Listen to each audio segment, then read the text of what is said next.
नमस्कार, मैं हूं कंचना झा।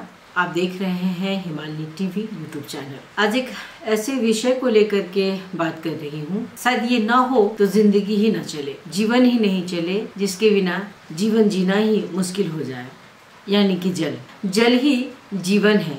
इस सच्चाई को जानते हुए भी हम जल का संरक्षण नहीं कर पा रहे हैं।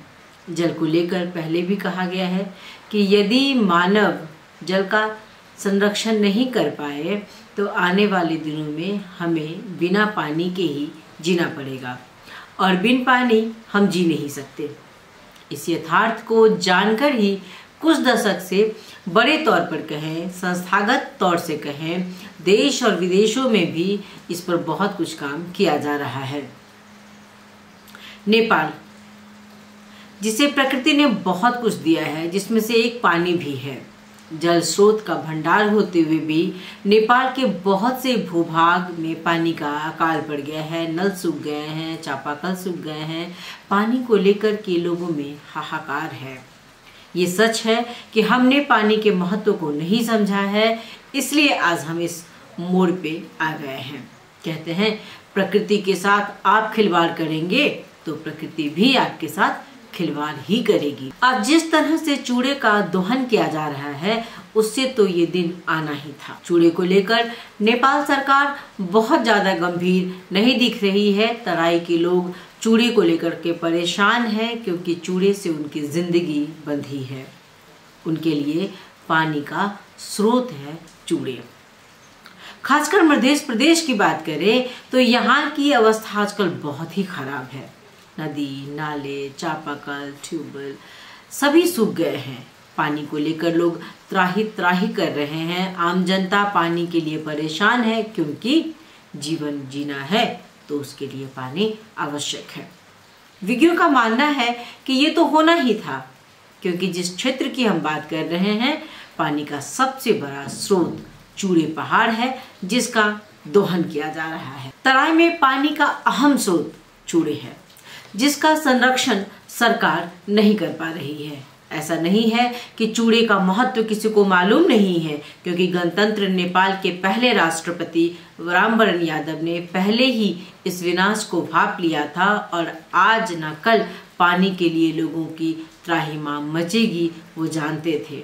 वो ही नहीं, विद्वानों ने, विज्ञों ने हमेशा यह इस बात की ओर सरकार का ध्यान आकर्षण कराना चाहा कि चूड़े को लेकर के आप गंभीर हो, नहीं तो कल के दिन में पानी की बहुत समस्याएं आएंगी। राष्ट्रपति ने अपने कार्यकाल में राष्ट्रपति चूड़े संरक्षण कार्यक्रम की शुरुआत की। कारण स्पष्ट था कि वो उस जगह से आते हैं, यानी कि धनुषा के सभी, जो कि चूड़े की गोद में है। राष्ट्रपति ने कई बार अपने साक्षात्कार में यह बताया कि जब वो छोटे थे, बच्चे थे, तो उनके गांव में केवल 20 फीट खुदाई करने से ही पानी चापाकल में आ जाता था। उस वक्त न जाने कितने नदी, नाले, कुएं, तालाब हुआ करते थे। वैसे भी जनकपुर धाम तो नदियों के लिए, छोटे छोटे तालाबों के लिए प्रसिद्ध ही है। उन्होंने कई बार इन बातों का उल्लेख किया।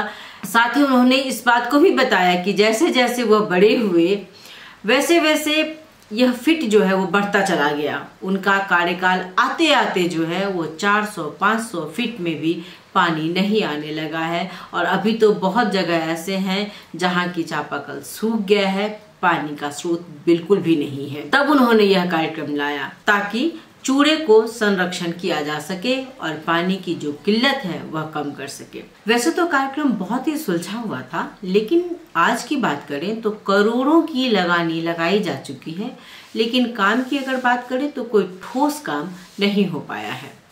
चूड़े के जंगलों की कटाई उसी रफ्तार से हो रही है। उसके बहाव से जो रोड़ा, गिट्टी, मिट्टी, बालू निकलते हैं, उन सबको अलग किया जा रहा है। हालांकि इसे अलग करना होता ही है, लेकिन उसका एक तरीका होता है जिसे अभी तक लोग सीख नहीं पाए हैं। तो ये चूड़े है क्या? चूड़े ये एक पहाड़ है, जो कि सबसे बाद का पहाड़ है नेपाल के लिए। कहते हैं यह पहाड़ बहुत कमजोर और कोमल है। पूर्व में यह कमजोर है, तुलनात्मक रूप से पश्चिम में कुछ कड़ा है। चूड़े नेपाल के पूर्व से लेकर पश्चिम तक फैली हुई है। नेपाल के कुल क्षेत्रफल का 12.78% क्षेत्र चूड़े में पड़ता है। अभी की बात करें तो 37 जिला चूड़े क्षेत्र में पड़ता है।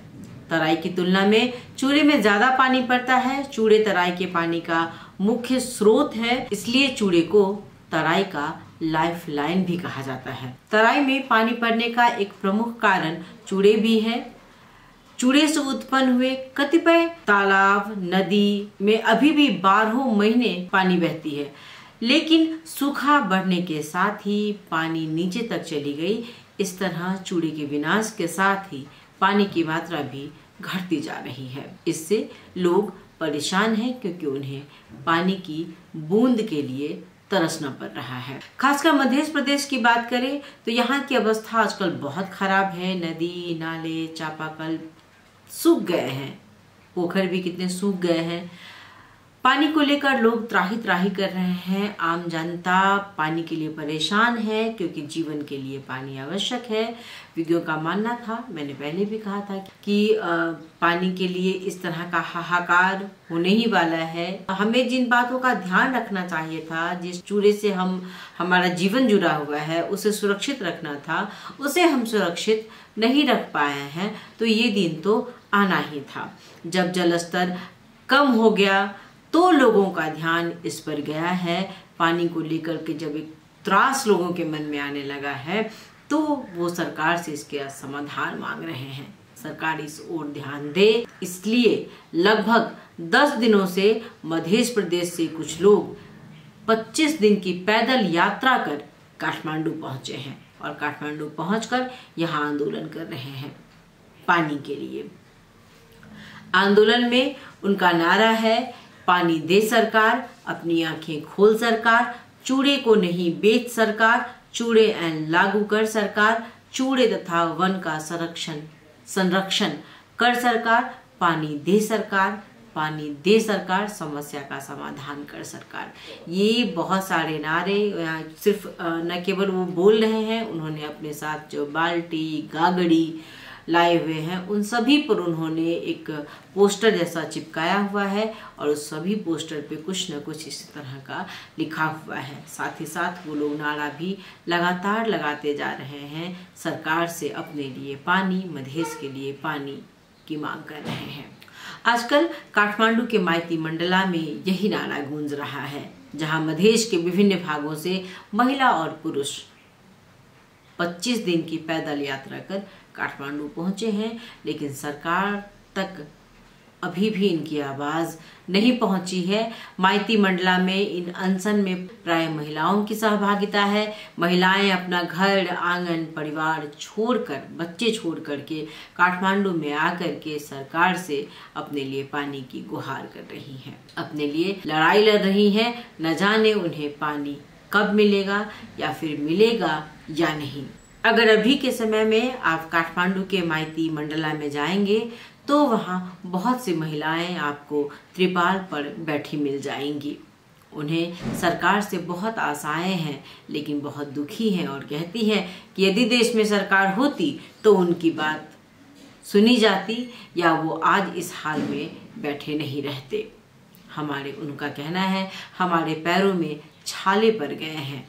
25 दिन की पैदल यात्रा कर हम काठमांडू पहुंचे हैं। हमारा देश कृषि प्रधान देश है, लेकिन अभी पानी के अभाव में खेती बाड़ी अच्छी नहीं हो रही है। पहले घर के बाड़ी में ही हम लोग साग सब्जी उगा लिया करते थे, पानी पर्याप्त रहता था, जिससे हम लोगों को दिक्कत नहीं होती थी। लेकिन अब हम इस तरह का काम नहीं कर सकते, क्योंकि पानी का बहुत ही ज्यादा अभाव है। अब तो पीने के लिए ही पानी नहीं है। घर के चापाकल, पोखर, कुआं, छोटी बड़ी नदियां सभी सूख गई हैं। पहले खाने पीने, नहाने के लिए पानी मिले तब तो और कोई काम करे, लेकिन ऐसा कुछ नहीं हो पा रहा है। इसका सबसे बड़ा कारण है चूड़े का दोहन। चूड़े के दोहन के कारण जंगल पर असर पड़ रहा है। अब तो जंगली जानवर भी पानी की तलाश में गांव की ओर आने लगे हैं।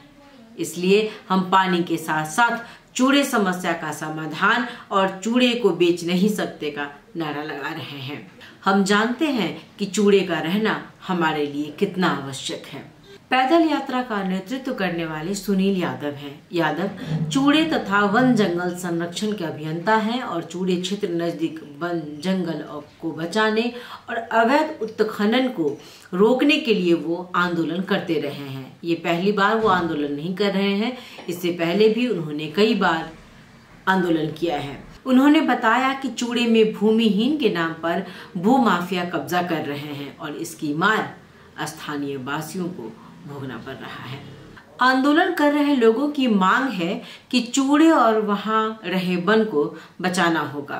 उनका कहना है जब तक उनकी यह मांग पूरी नहीं होती वे लोग काठमांडू छोड़कर नहीं जाएंगे। वे काठमांडू में तब तक रहेंगे जब तक कि उनकी मांग पूरी ना हो जाए। उनका कहना है इससे पहले भी कई एक बार आंदोलन हुए लेकिन हर बार लोग थक कर चले जाते हैं। न जाने क्या समझौता होता है और आंदोलनकारी लौट जाते हैं। कम से कम इस बार के आंदोलन को सफलता मिले, यह सिर्फ नाम का आंदोलन नहीं बने। इस आंदोलन के साथ आम लोगों की जो आशाएं हैं वह पूरी हो, सरकार से जो उनकी मांग है वह उन्हें मिले, क्योंकि पानी केवल उनकी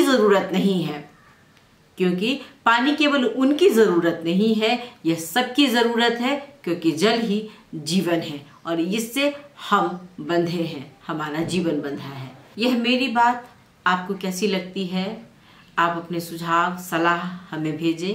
हमें आपके सुझाव सलाह की आवश्यकता है। आप चाहें तो हमें यह भी सुझाव दे सकते हैं कि हम किस विषय को उठाएं। साथ ही साथ आप हमारे YouTube चैनल को सब्सक्राइब भी कर दें। बहुत बहुत धन्यवाद। नमस्कार।